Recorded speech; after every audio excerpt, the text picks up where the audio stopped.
Bismillahirrahmanirrahim. Assalamualaikum warahmatullahi wabarakatuh. Waalaikumsalam. Alhamdulillah alladzi arsala rasulahu bil huda wa dinil haqq liyuzhirahu 'alad dini kullihi wa kafa billahi syahida. Asyhadu an la ilaha illallah wahdahu la syarikalah wa asyhadu anna Muhammadan 'abduhu wa rasuluh la nabiyya ba'dah. Subhanaka la ilma lana illa ma 'allamtana innaka antal alimul hakim. Rabbana zidna ilman warzuqna fahman wa amalan mutaqabbala. Qala Allah Ta'ala fil Qur'anil Karim, a'udzu billahi minasy syaithanir rajim. Ya ayyuhalladzina amanu taqullaha haqqa tuqatih wa la tamutunna illa wa antum muslimun. Shadaqallahul azim. Yang kita muliakan dan semoga dimuliakan oleh Allah Ta'ala, Bapak Ketua bersama segenap pengurus Masjid Nurul Ikhwan, bersama seluruh jemaah kaum muslimin, kaum muslimat rahimakumullah. Mari kita selalu memuji Allah Ta'ala. Kita ucapkan Alhamdulillahi Rabbil Alamin dan bersyukur kita kepadanya karena mulai lahir sampai hari ini tak pernah berhenti, terus menerus tak pernah putus kita menerima banyak nikmat dari Allah Ta'ala. Mudah-mudahan dengan bersyukur kita semua diberikan oleh Allah tambahan nikmat berlimpah barakah, dan semoga kita semua senantiasa dilindungi dan diridhai oleh Allah Ta'ala. Amin ya rabbal alamin. Mari kita perbanyak pula salawat dan salam. Allahumma salli ala sayyidina Muhammad wa ala ali sayyidina Muhammad. Kita mohonkan kepada Allah Ta'ala semoga selalu dilimpahkan kepada Nabi Muhammad sallallahu alaihi wasallam. Mudah-mudahan dengan banyaknya kita bersolawat, terlebih di hari Jumat di bulan Ramadan, semoga syafaatnya dengan izin Allah Ta'ala kita peroleh nantinya di hari kiamat, dan semoga kita masuk surga bersama Nabi Muhammad sallallahu alaihi wasallam. Amin ya rabbal alamin. Hari ini hari Jumat, kita disuruh oleh Rasulullah untuk banyak-banyak bersolawat, lebih-lebih ini Jumat di bulan Ramadan. Maka saya ingin bangkitkan semangat jemaah supaya yang agak-agak kantuk hilang kantuknya, terutama ustaz yang ceramah ni yang ngantuk ni.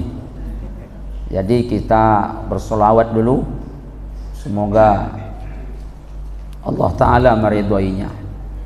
Kita baca salawat asyril.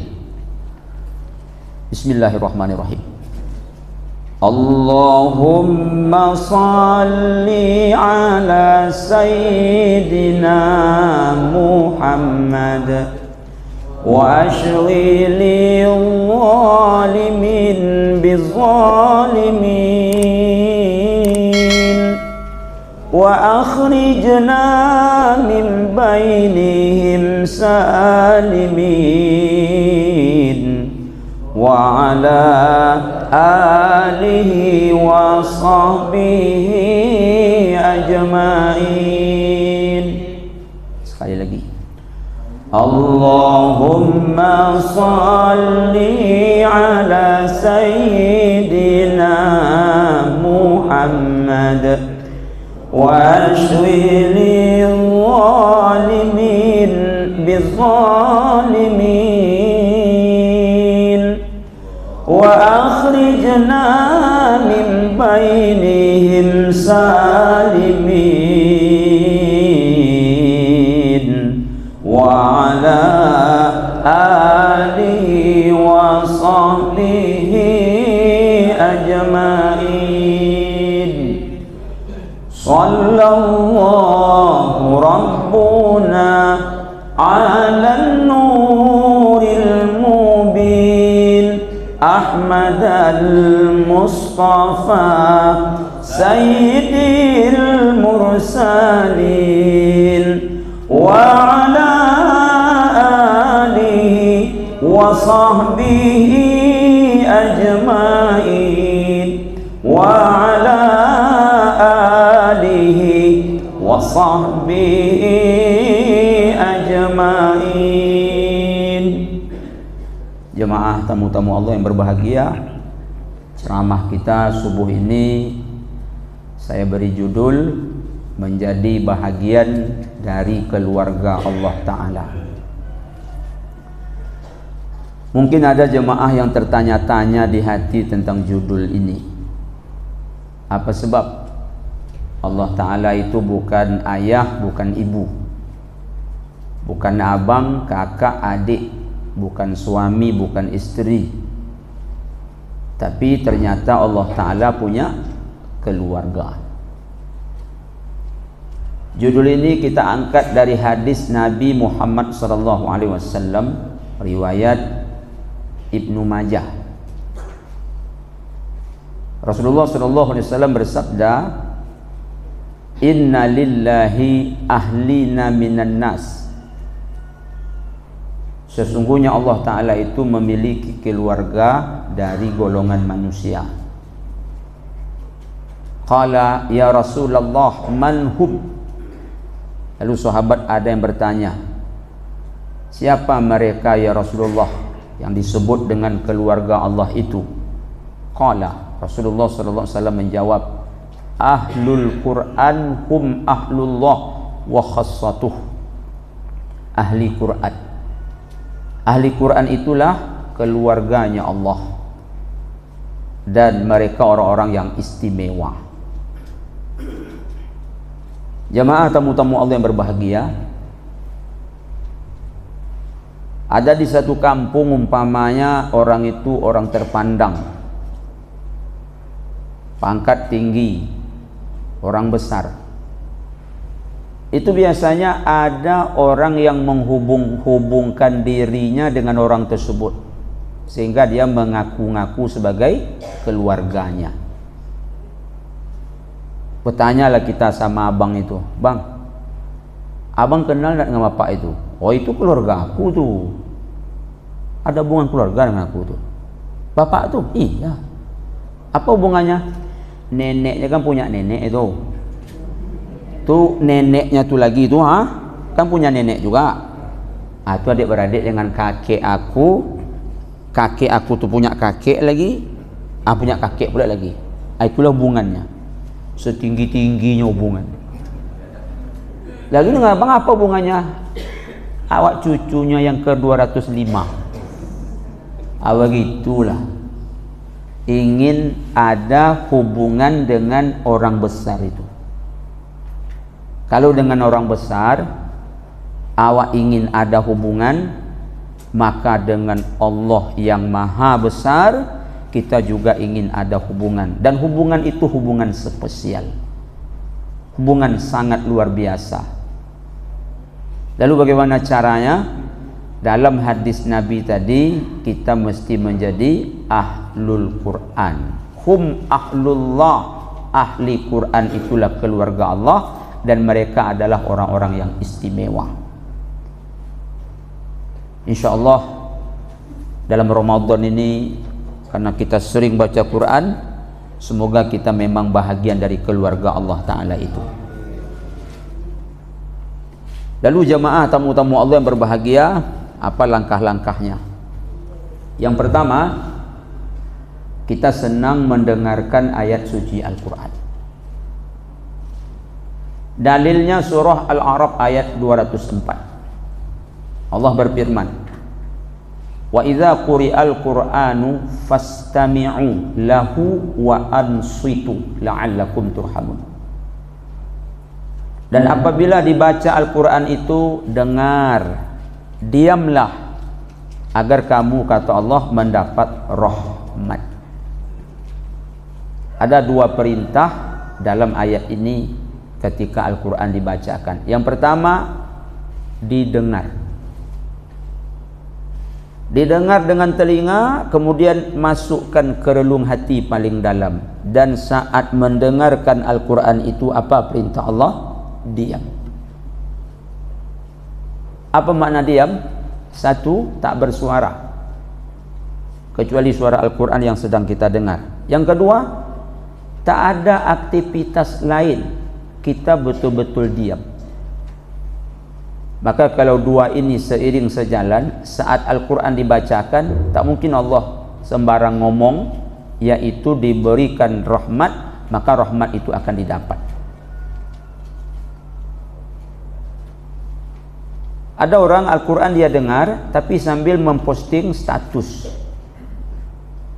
Al-Quran dia dengar, tapi sedang membaca atau membalas WA.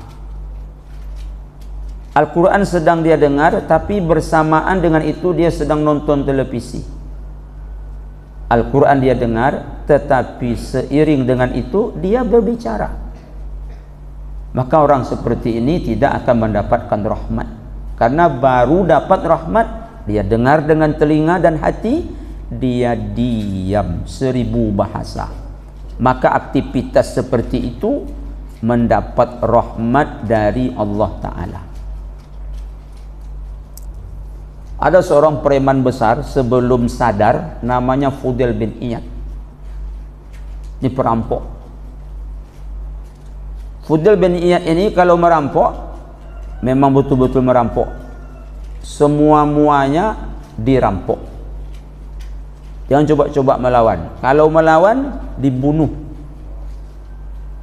Siapa yang menjadi sasarannya? Pedagang-pedagang. Baik yang berdagang ke negeri Syam, yang pergi ke Mekah, pokoknya di Jazirah Arab sana, orang kenal semua dengan Fudail bin Iyad. Jangankan berhadapan dengannya, mendengar namanya saja orang sudah takut. Begitu degilnya Fudail bin Iyad sebelum sadar.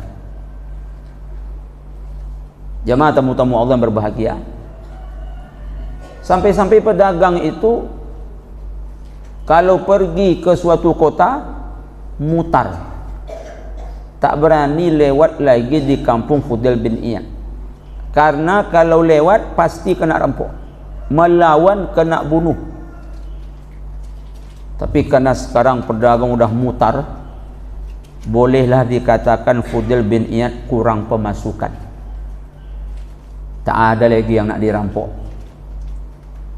Pada suatu malam, mengapa Fudail bin Iyad dia memanjat rumah seseorang? Kalau kemarin pedagang, sekarang rumah warga. Jadi di tengah malam itu dia memanjat rumah warga, ingin merampok. Sampai di atas tembok, dia sedang melihat seseorang yang bangun tengah malam membaca Al-Quran. Di atas tembok itu termenung dia, mendengarkan Al-Quran yang sedang dibacakan. Apa kata hatinya? Ya Allah, ada orang malam-malam bangun untuk taat, saya justru bangun malam untuk berbuat maksiat. Jauh betul bedanya aku dengan dia. Dia bangun malam untuk mentaatimu ya Allah, aku bangun malam untuk mendurhakaimu. Terus dia berada di atas tembok itu, mendengar Al-Quran yang dibacakan oleh perempuan tersebut. Surah Al-Hadid. Sampailah ayat yang ke-16 kalau tak salah. Alam ya'ni lilladzina amanu an takhsha'a qulubuhum li zikrillah. Belum tiba juga waktunya lagi kepada kalian hai orang beriman, agar kalian takut kepada Allah, agar khusyuk untuk mengingat Allah. Mendengar ayat ini, Fudail bin Iyad menjatuhkan badannya keluar, bukan melompat ke dalam. Begitu dia menjatuhkan badannya di luar, saat itu muncul kesadaran. Berawal dari mendengarkan Al-Quran. Mengapa Fudail bin Iyad bertaubat? Awalnya preman besar menjadi ulama besar. sering namanya disebut-sebut. Dan dia adalah ahli ibadah di dua masjid, tak tanggung-tanggung. Di masjid mana dia beribadah? Masjid Al-Haram di Makkah Al-Mukarramah dan Masjid An-Nabawi Asy-Syarif di Madinah Al-Munawwarah. Dari preman besar menjadi ulama besar, berawal dari Al-Quran. Jadi ketika seseorang serius, betul-betul menyimak dan mendengar, ingin menjadi keluarga Allah, Allah akan tarik dia, Allah akan selamatkan dia. Tak mungkin Allah Ta'ala menyia-nyiakan keluarganya. Keluarga kita siapa? Istri, anak, cucu. Itu bahagian dari keluarga kita. Mau kita melihat mereka bahaya dalam hidupnya? Tidak. Apalagi Allah Ta'ala terhadap keluarganya. Penjagaannya lebih hebat, keselamatannya lebih mantap. Maka sering mendengarkan Al-Quran, betul-betul menyimak, diam tanpa ada aktivitas, maka janji Allah itu akan dia buktikan. Umar bin Khattab radhiyallahu anhu, siapa kita yang tak pernah mendengar nama ini? Setiap hari disebut-sebut. Sebelum masuk Islam, ini juga preman besar. Kerjanya kelahi dan kelahi. Apa sebab? Badannya tegap, tinggi, orangnya bertenaga, dan dia adalah singa padang pasir. Apa cita-cita tertinggi Umar sebelum masuk Islam? Ingin memadamkan cahaya Islam. Bagaimana cara memadamkan cahayanya? Mesti dibunuh sang pembawanya. Siapa itu? Muhammad sallallahu alaihi wasallam. Itu cita-cita tertingginya, ingin membunuh Nabi. Pada suatu ketika Umar mengasah pedang.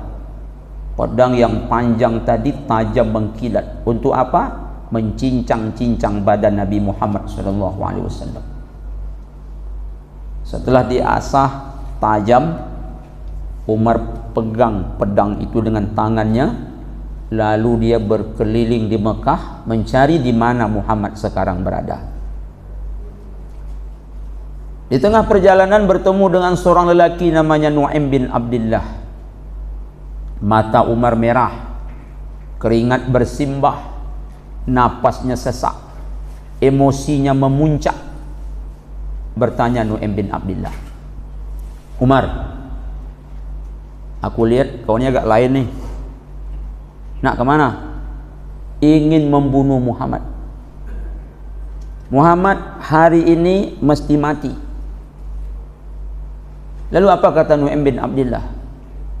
Umar, kau dapat berita atau belum? Berita apa? Adikmu Fatimah bersama suaminya Sa'id bin Zaid sudah masuk Islam. Yang mengislamkannya Muhammad. Mendengar itu bertambah memuncak emosi Umar bin Khattab radhiyallahu anhu. Fatimah adiknya sama dengan nama Fatimah anak Rasulullah masuk Islam. Siapa suaminya? Sa'id bin Zaid. Sa'id bin Zaid suami Fatimah ipar Umar ini, 10 sahabat dijamin masuk surga termasuk dia, dan termasuk Umar ini sendiri setelah nanti masuk Islam. Ini cerita sebelum dia masuk Islam. Maka Umar membelokkan jalan pergi ke rumah adiknya. Dari situ nanti baru dia pergi ke rumah Muhammad. Sampai di rumah adiknya, dalam rumah ada 3 orang, Khabbab bin Arat, Fatimah binti Khattab, Sa'id bin Zaid. Mengapa mereka bertiga ini sedang membaca Al-Quran? Mendengar dalam rumah itu ada orang membaca Al-Quran. Apa yang dilakukan oleh Umar? Dijingkangnya pintu rumah itu. Tahu jingkang jemaah? Karena ada sepak, ada tendang, ada jingkang. Kalau sepak itu biasa, kalau tendang Ustaz masih biasa, tapi kalau jingkang itu luar biasa. Macam Bruce Lee itu jingkang namanya. Jingkang ini jarang orang tak terlentang jemaah, terlentang. Begitu Umar jingkang pintu, bukan terbuka lagi tanggal, Badan Umar tu besar je mah. Buku tumbuk Umar tu ya sebesar semangka 3 kilogram. Pokoknya kalau orang model-model saya ni kena tumbuk sekali itu 3 hari tak bangkit-bangkit. Memang besar Pak Ji. Masuk Umar ke dalam rumah, dia interogasi adiknya. Apa yang kau baca tadi? Ngaku, kau baca apa? Adik dengan lantang menjawab, yang ku baca Al-Quran. Memangnya mengapa? Serahkan Al-Quran itu kepadaku. Kata Fatimah, tidak. Oleh Fatimah diletakkan di bawah tikar. Waktu itu Al-Quran belum seperti ini, masih terpisah-pisah. Di kulit binatang yaitu onta, di tulang binatang tulang onta, kemudian di pelepah-pelepah kurma. Belum tersusun seperti ini. Tersusun seperti ini di zaman Utsman bin Affan yang disebut dengan mushaf. Karena Fatimah bersikeras tidak mau memberi, ditempelenglah oleh Umar adik kandungnya sendiri. Tempeleng Umar. Apa yang terjadi? Berdarah Fatimah. Said bin Zaid menengok istri ditempeleng walaupun oleh abang kandungnya sendiri, maka Said bin Zaid mencoba untuk menghalangi. Didorong oleh Umar, tumbang. Umar nak dilawan.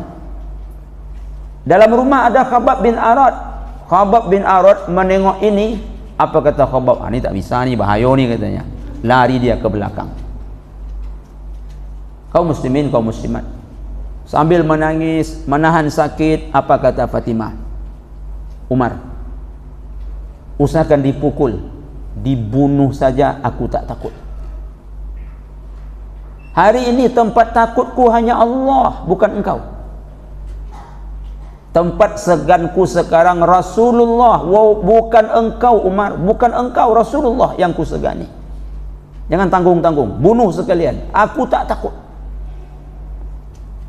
Mendengar adik ngomong lantang berani macam itu, ini adalah omongan iman ini, bukan emosi dari dorongan setan, dorongan iman. Ciut nyali Umar, sehingga badan yang besar tadi kecil jadinya, suara yang tinggi tadi merendah, tenaga yang kuat tadi melemah. Dengan pelan, apa kata Umar kepada adiknya? Dek, tengok sebentar sama abang apa yang adik baca tadi. Kata Fatimah, tidak bisa. Ini Al-Quran suci. Engkau najis, yang najis seperti engkau tak boleh menyentuh yang suci. Makin berani Fatimah. Yang ngomong bukan emosi, iman ini. Kalau betul-betul wahai Umar engkau ingin menyentuhnya, najis yang ada di badanmu bersihkan dulu. Pergi ke belakang, mandi dulu. Umar macam anak kecil dibikin oleh adiknya. Pergi Umar ke belakang, dia bersihkan badan. Setelah itu dia datang ke adiknya. Dek, pinjamkan ke abang yang adik baca tadi. Oleh Fatimah diberikan ke Umar bin Khattab. Lalu mengapa Umar membacanya? Pandai membaca Quran Pak Ustaz? Pandai. Al-Quran bahasa Arab. Umar orang Arab. Jangan jemaah sangka Umar belajar Iqra 1 sampai 6 pula dulu. Maghrib kita pulang ceramah ni nanti. Itu panjang ceritanya. Cerita Umar Iqra 1, Iqra 2 sampai Iqra 6, maghrib balik. Jadi Umar orang Arab, Al-Quran bahasa Arab, dia paham. Orang Arab tu hobinya bersyair. Datang Al-Quran yang melebihi syair. Begitu cara Allah memberi mukjizat kepada para nabi. Zaman Firaun sihir. Datang Musa, tongkat bisa jadi ular, tapi bukan sihir, mukjizat. Nabi Isa, orang waktu itu hebat obat mengobat. Datang Nabi Isa membawa mukjizat, usahakan orang sakit, orang mati hidup. Begitu juga dengan syair. Datang Al-Quran. Umar pun membaca. Dalam riwayat yang dia baca, kalau tak salah surah Thaha. Thaha ma anzalna alaikal Qur'ana litashqa illa tadhkiratan liman yakhsha tanzilan mimman khalaqal arda was samawatil ula ar-rahmanu 'alal 'arsy istawa, sampai kepada ayat innani anallah la ilaha illa ana fa'budni wa aqimis salata li dzikri. Umar sadar, berubah Umar, menggigil badannya, berkaca-kaca matanya, masuk ayat itu ke hatinya, bukan hanya ke telinga, tersimpan dalam hati. Umar tinggalkan adiknya, dia pergi mencari Nabi, tapi pedang masih di tangan. Sampailah di dekat Bukit Safa Marwah, di situ ada sahabat punya rumah namanya Arqam bin Abi Arqam, itu markas. Apa kata Umar? Wahai yang dalam rumah, buka pintu. Siapa dalam rumah? Ada 40 sahabat. Di samping itu ada Nabi Muhammad. Seisi rumah takut. Yang datang singa padang pasir. Tapi dalam rumah ada pendekar perang Uhud, Hamzah bin Abdul Muttalib. Ini Hamzah ini paman Nabi. Apa kata Hamzah? Jangan takut, bukakan pintu, biarkan Umar masuk. Kalau Umar berani macam-macam, pedang di tangannya akan memotong batang lehernya. Bukakan pintu. Ini pendekar perang Uhud ini. Salah seorang sahabat pergi ke pintu lalu membuka, Umar masuk, tapi pedang masih di tangan. Langsung dia menuju Nabi Muhammad SAW. Sampai di hadapan Nabi, dia letakkan pedang tadi. Nabi pegang pundaknya, Nabi goncang badannya. Wahai anak Khattab, wahai anak Khattab, mengapa kau ke sini? Ada apa? Sambil menangis Umar berkata, ingin bersaksi wahai Muhammad. Ashhadu an la ilaha illallah wa ashhadu anna Muhammadan Rasulullah. Islam Umar. Menjadi sahabat luar biasa. Siapa yang paling pertama sahabat termulia? Abu Bakar. Nomor urut 2 Umar bin Khattab radhiyallahu anhu. Bukan hanya bersahabat ketika hidup, bersahabat sampai setelah tiada. Masuk Masjid Nabawi, pergi ke Raudhah, keluar kita, belok ke kiri, bertemu kuburan Rasulullah. Apa kita ucapkan? Assalamualaikum ya Rasulullah. Bertemu kuburan Abu Bakar, apa yang kita ucapkan? Assalamualaikum ya Abu Bakar As-Siddiq. Ada kuburan siapa di sebelahnya? Preman besar, punya cita-cita tinggi untuk membunuh sang Nabi, tapi jadi Islam, bersahabat waktu hidup, bersahabat sampai mati. Kita ucapkan di hadapan makamnya Assalamualaikum ya Umar, dan akan bersahabat sampai ke surga. Umar menjadi bahagian keluarganya Allah Subhanahu wa ta'ala. Bahkan pendapat-pendapat Umar, ide-ide Umar sering didukung oleh wahyu. Jemaah tamu-tamu Allah, hadis sahih riwayat Imam Bukhari dan Muslim dari Ibnu Mas'ud. Pada suatu ketika apa kata Rasulullah SAW? Ibnu Mas'ud, saya ya Rasulullah, bacakan Al-Quran kepadaku. Apa kata Ibnu Mas'ud? Ya Rasulullah, akankah ku bacakan Al-Quran kepadamu padahal Allah turunkan kepadamu? Apa kata Nabi? Aku senang orang membaca, aku mendengarnya. Bacalah. Ibnu Mas'ud pun membaca, Nabi menyimak. Apa yang dibaca Ibnu Mas'ud? Surah An-Nisa. Ya ayyuhan nasu taqu rabbakumul ladzi khalaqakum min nafsin wahidah wa khalaqa minha zawjaha wa bassa minhuma rijalan katsiran wa nisaa wattaqullaha alladzi tasaaluna bihi wal arham innallaha kana 'alaikum raqiba. Menjelang sampai ayat 40-41, Ibnu Mas'ud mendengar perut Rasulullah menggelegak menahan tangis.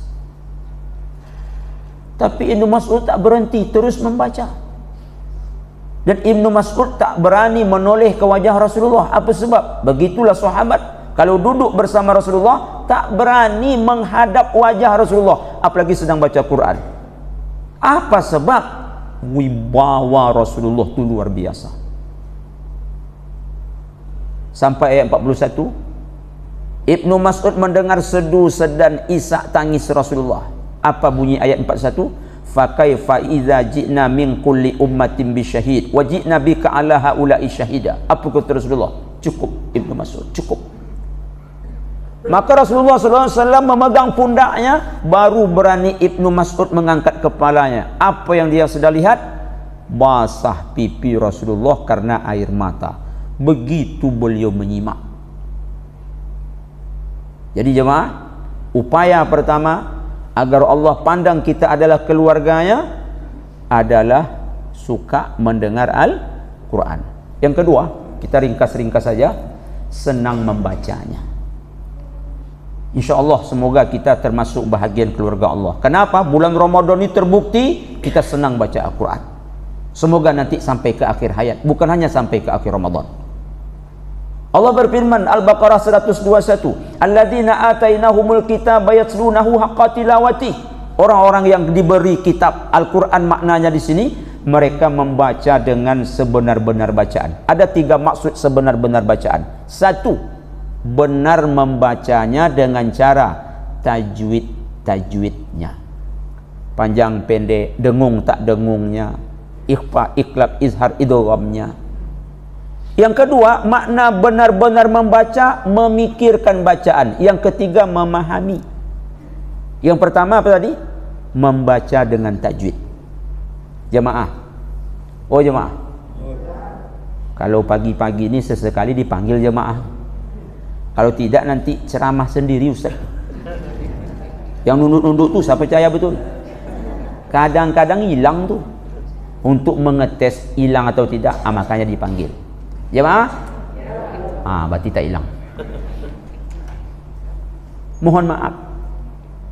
Jemaah termasuk saya, jangan kita pede betul dengan bacaan kita. Pede dalam arti merasa sudah haqqa tilawati. Dicek. Saya nak ambil contoh. Kita sampai syuruk jemaah ya. Kita umpamanya mau pergi ke bengkel, nyerpis motor, nyerpis mobil. Sampai di bengkel, biasanya mengapa orang bengkel itu? Dia tak langsung servis. Dia nyalakan motor itu dulu. Dari suara motor itu dia tahu rusaknya. Begitu Pak Doktor. Kalau bengkel ahli itu begitu. Dari suara dia dah tahu itu. Apa katanya? Ini olinya kena. Ini oli dah lama tak ganti ini. Tahu dia. Atau apa kata orang bengkel? Ini temengnya kena. Tapi ada pula apa katanya? Ini bongkar mesin nih katanya. Dari suara itu dia dah tahu. Begitu juga Al-Quran. Nih imam kita nih hafiz nih kan, bacanya bagus. Sesekali kita datang ke sini, dengarkan bacaan Quran kita kepadanya, atau kalau malu kita, dia suruh datang ke rumah kita. Mam, tolong dengarkan baca Quran saya baik-baik. Perlu servis ringan nih, bongkar mesin nih, atau ganti oli aja. Tolong dengarkan. Bapak bacalah. Baca. A'udzu billahi minasyaitonir rajim. A'udzu billahnya mantap pula. Ya ayyuhan nasu inna khalaqnakum. Macam mana mam? Bongkar mesin katanya. Kalau bongkar mesin kata imam tu usah tunggu lama-lama. Mogok berat nanti. Jangan tunggu lama-lama. Mohon maaf usah tersinggung nak. Mungkin jemaah ni ada yang bongkar mesin ini.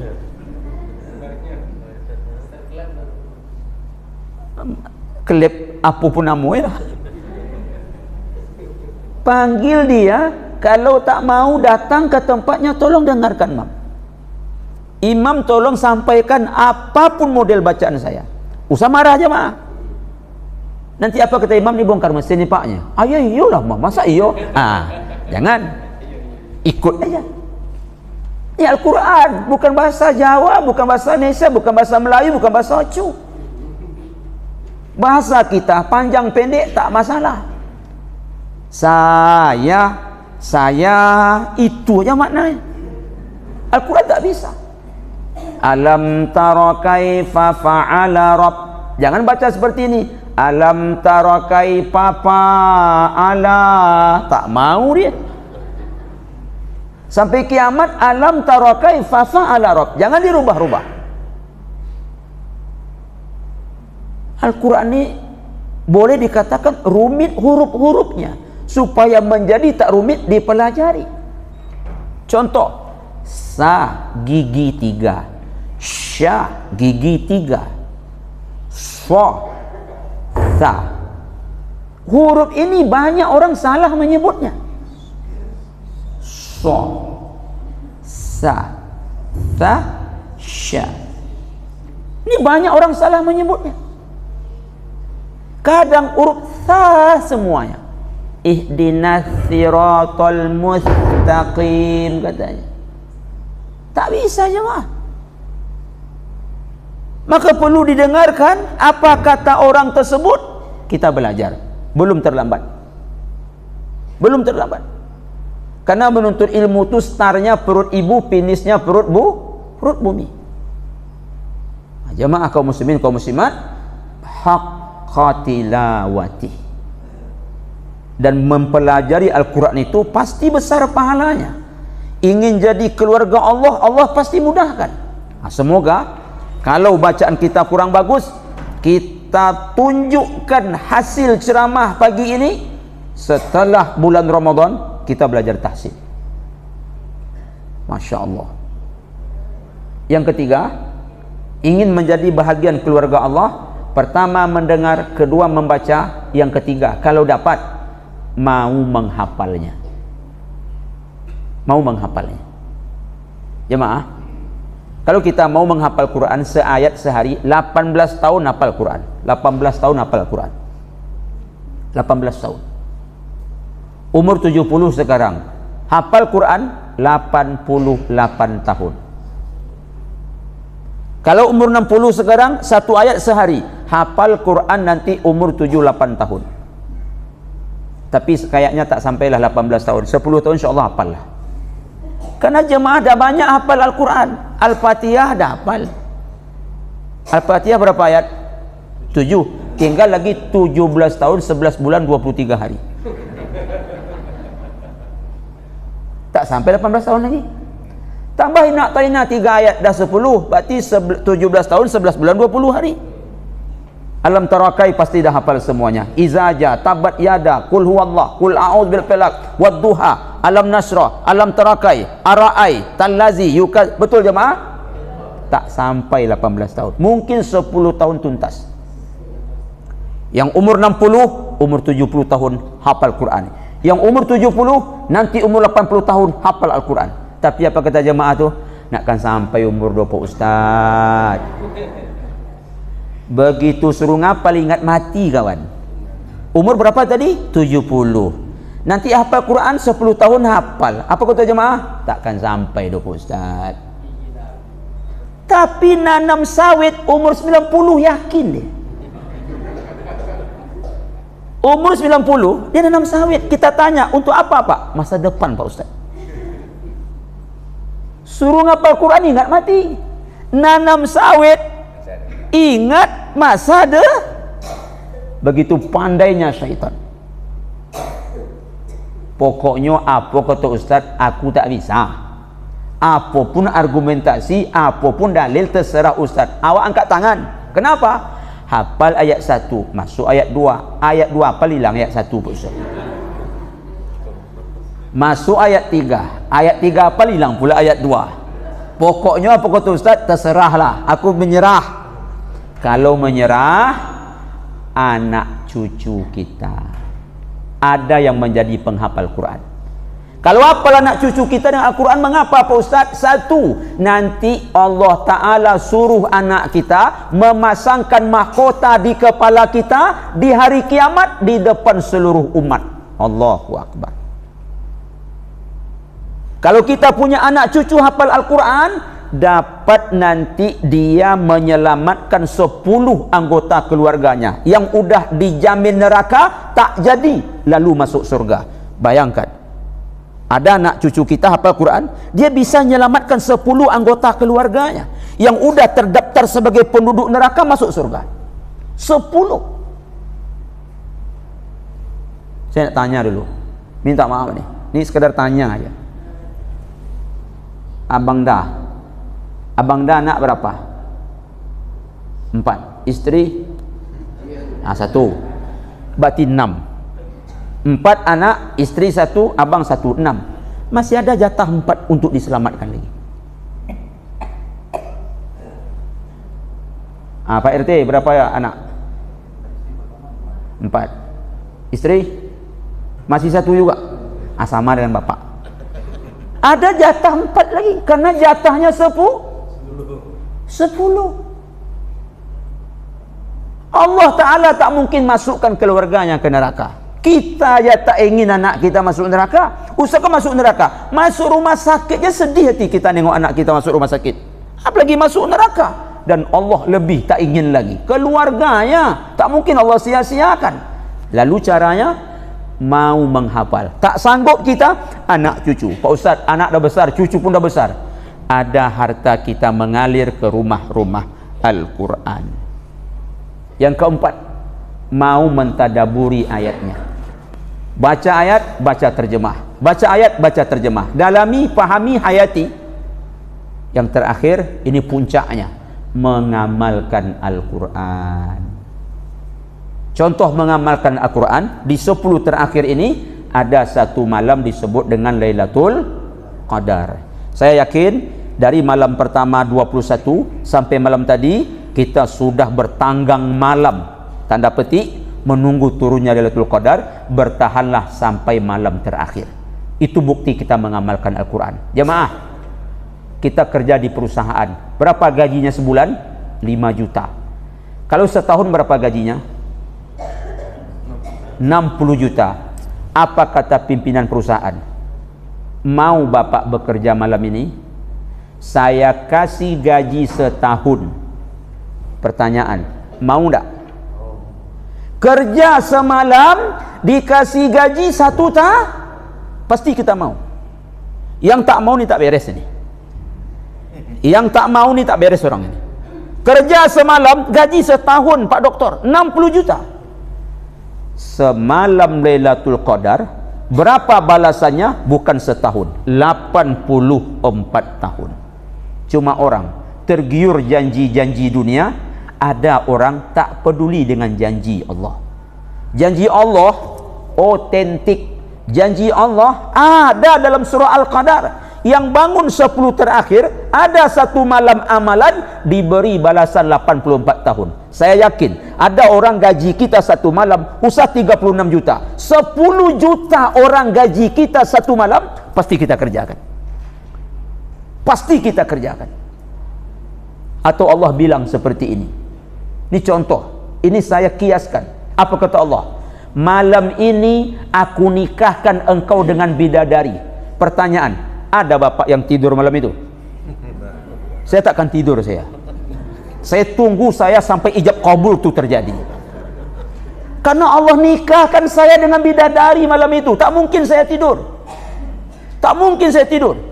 Ketika Allah janjikan Lailatul Qadar, berarti Allah janjikan kita dapat bidadari. Tapi ternyata ada orang tak ingin bidadari. Dia tetap tidur di malam-malam itu. Saya yakin kita sudah bertanggang untuk tak tidur sampai tadi malam, sampaikan ke akhir Ramadan. Itu bukti kita mengamalkan perintah Allah. Di antaranya adalah untuk beribadah di 10 terakhir. Semoga kita benar-benar dinilai oleh Allah sebagai keluarganya manakala itu kita amalkan, mendengarkan, membaca, mentadaburi, menghafal dan mengamalkannya. Tapi yang paling tinggi puncaknya adalah mengamalkan. qori internasional pun dia, tapi berseberangan dengan Al-Quran, dia bukan keluarga Allah. Bapak itu usahakan qori internasional, tingkat RT tak pernah juara, tapi mengamalkan Al-Quran, itu keluarganya Allah Subhanahu wa ta'ala. Jemaah tamu-tamu Allah, semoga yang sedikitnya ada manfaat. Terima kasih atas perhatian, mohon maaf banyak kekurangan. InsyaAllah Jumat depan kita berjumpa lagi. Rayo tahun depan lah kalau begitu. Kita tutup dengan doa kafaratul majelis. Subhanakallahumma wa bihamdika asyhadu an la ilaha illa anta astaghfiruka wa atubu ilaik. Billahi taufiq wal hidayah. Assalamualaikum warahmatullahi wabarakatuh. Waalaikumsalam.